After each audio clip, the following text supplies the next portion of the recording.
Good morning, folks. Thanks for joining me again. Right, today something a little bit different. I've been in for an orders, and I realised that we haven't covered a Corixa pattern on the channel so far. So this is a little Corixa version. Very easy, super quick to tie, and an effective little fly to have in your armoury. So let's just crack on with this. Hook in the vise is a B110 size 12. Nice heavy hook, so I want a little bit of weight with this. Okay. Thread they're going to be using, you can use brown or olive or whatever. I've just got some black here. I've got a black UTC 70 already on the spool, so we'll just use this. It really isn't that important. What I'm going to do first is just get that thread on and get it started. If you enjoy the videos, enjoy the channel, please, as always, click like and click subscribe. It all helps. And yeah, so key with Corixa is the movement in the body and the little they have a little air pocket on them. So Corixa forage along the bottom.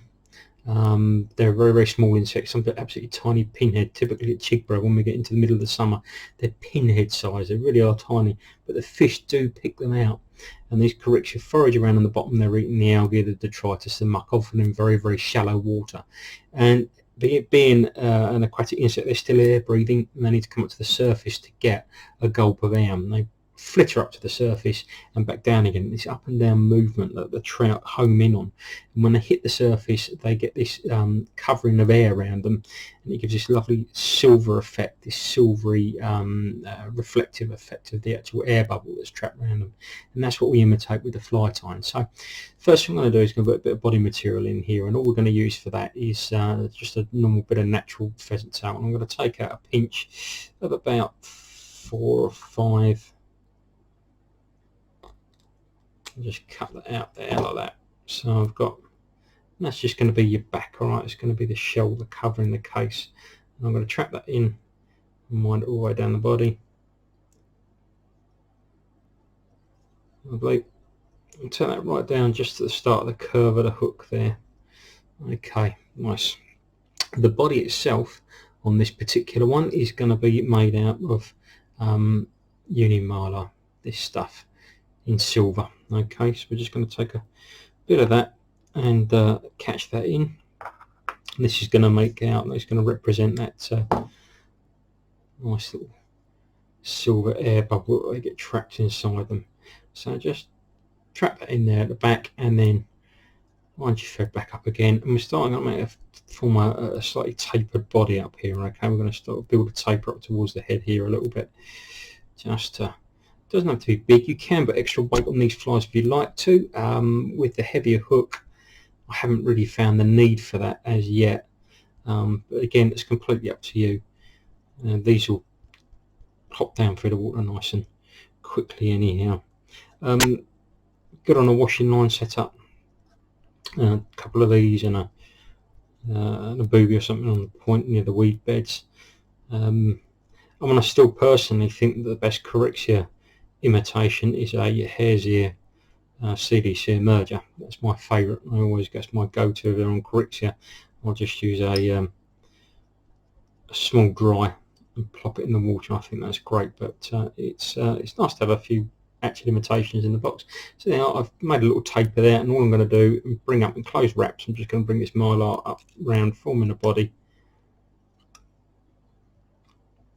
Nice, as I say, it couldn't be easier, this fly. Nice and quick, nice and easy. There we are, there's a little taper body there, and then I'm just going to catch that in up here on the head. As always, giving yourself plenty of room to finish off.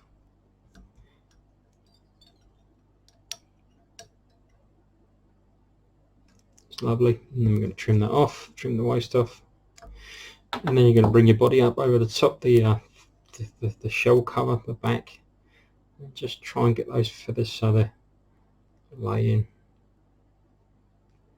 like that over the top. Form that nice case, shellback casing. Yeah, I'm happy with that. Oh, didn't see that one.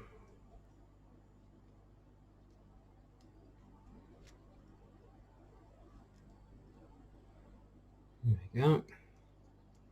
Just catch that in.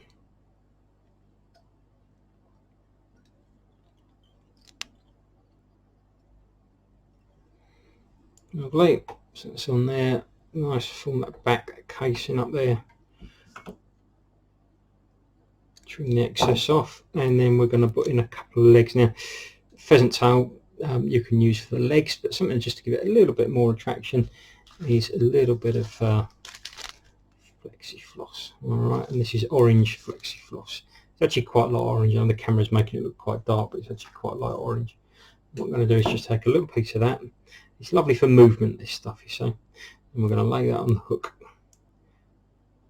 Just pop that under the front of the eye there, put it tight, and get a couple of thread wraps on it.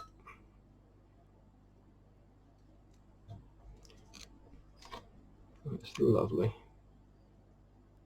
And there's a quick, simple pair of legs on my head, and then just whip finish like that. You want to trim these legs down, okay, so we don't want massive, great big long legs on these things.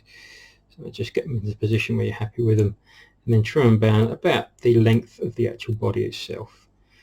Just trim down there, trim down there, and there you have a little Corixa pattern with these lovely mobile legs. And then what I'm going to do on the back of this, just with my hard as nails, I'm just going to go over the top there just to give that a nice shell effect, and it will also just protect that pheasant tail as well. Lovely. Put a bit on the underneath as well, won't do any harm. That's it. And there you have a nice, easy, quick little Corixa pattern. I've had some good success on these. I remember having a fish in Rutland, ran the weed beds on these, and yeah, doing very, very well. But as you can see, very simple, easy fly at a time. These legs give it plenty of mobility. So yeah, give it a go, get a few in your box. As always, if you liked it, click like and subscribe, and yeah, thanks for watching. Nice quick one there for you folks. Bye bye.